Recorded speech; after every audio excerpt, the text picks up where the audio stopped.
gosse.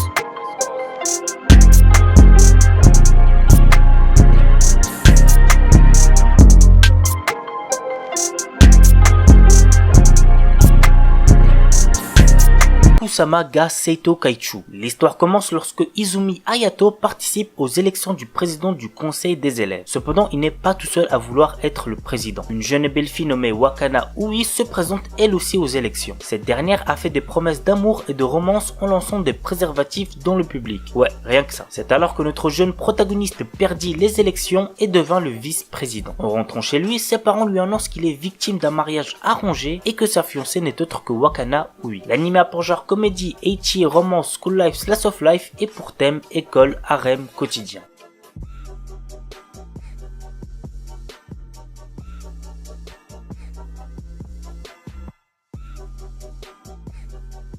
Hige Usuru, un animé qui ne me donnait absolument pas envie de check, je trouvais le résumé trop chelou. En gros, on suit les relations sociales et sentimentales entre un gars de 26 ans et une lycéenne qui habitent ensemble, donc je trouvais ça dégueulasse quoi, normal, ça m'intéresse pas. Mais c'est qu'après que j'ai vu des gens en parler sur les réseaux en bien, et quelques potes qui m'ont dit qu'il y avait pas de pédophilie, que le gars de 26 ans la repoussait toujours, que j'ai décidé de regarder vite fait et j'ai quand même pas aimé. Et j'ai drop au bout de 3 ou 4 épisodes. Mais voici un petit résumé. Yoshida est un employé qui a le béguin depuis 5 ans pour sa collègue de travail, Iri. Après avoir pris son courage à deux mains pour lui déclarer sa flamme, le pauvre Yoshida se prend un râteau et se trouve à noyer son chagrin dans l'alcool. Sur le chemin de sa maison, il tombe sur lycéenne qui lui demande s'il pouvait l'héberger en échange de faveurs sexuelles. Bien qu'il ait rejeté ses avances, il l'invite néanmoins chez lui. Le lendemain matin, elle se présente comme Sayu Ugiwara et lui révèle qu'elle est en fuite depuis ces 6 derniers mois. Jusqu'à maintenant, elle a offert son corps contre hébergement, mais sa méthode s'avère cette fois-ci inefficace sur Yoshida, qui reste de marbre face à ses tentatives de séduction. Au lieu de cela, il lui propose de s'occuper des tâches ménagères. C'est ainsi que commence une vie de cohabitation fort mouvementée entre un homme de 26 ans et une lycéenne fougueuse. L'anime a pour genre comédie, drame, ecchi, mature, romance, seinen, slice of life et pour thème adolescence, amour, travail.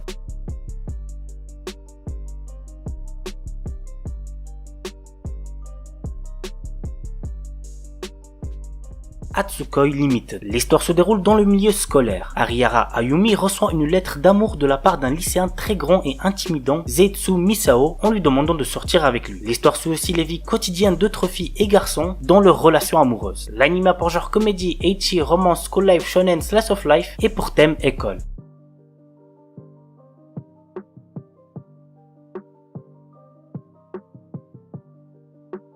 Rent a Girlfriend, un animé qui avait fait un gros buzz lors de sa sortie, et d'ailleurs pour ceux qui ne le savent pas, la saison 2 est prévue pour 2022. Voici le petit résumé. Kazuya Kinoshita est un étudiant de 20 ans qui a échoué dans ses études. Il a autrefois réussi à embrasser sa petite amie une fois, mais l'a larguée au bout d'un mois. Ne voulant plus jamais revivre une telle situation, il part en quête d'une nouvelle copine en s'aidant d'une application spéciale permettant de louer une petite amie. C'est ainsi qu'il fait la connaissance de Shizuru Mizuhara, qu'il trouve tout à fait à son goût. Mais la suite ne se déroule pas comme prévu, et Kazuya s'embarque dans une situation plutôt gênante. L'anime a pour genre comédie, drame, ecchi, romance, school life, slice of life et pour thème école, harem.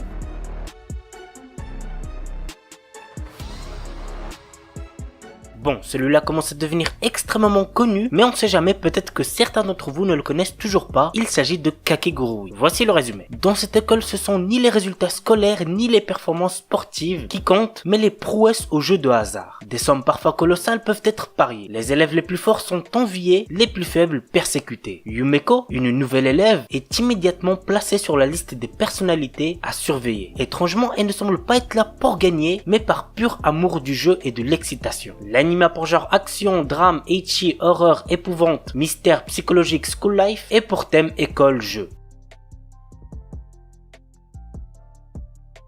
On commence avec A 30 Year Old's Health and Physical Education. La série commence lors du jour des 30 ans de Hayao Imagawa, le protagoniste de la série qui est malheureusement pour lui toujours puceau. Ouais, c'est un peu la honte pour lui, mais tout change lorsqu'un ange est envoyé des cieux pour l'aider à perdre sa virginité. Ce dernier va lui enseigner par des moyens plus ou moins tordus l'art du sexe. Peu après, Hayao va rencontrer une femme, Ando Natsumi, et c'est ainsi que démarre l'histoire. L'anime a pour genre comédie, érotique, romance et pour thème amour, sexe, virginité.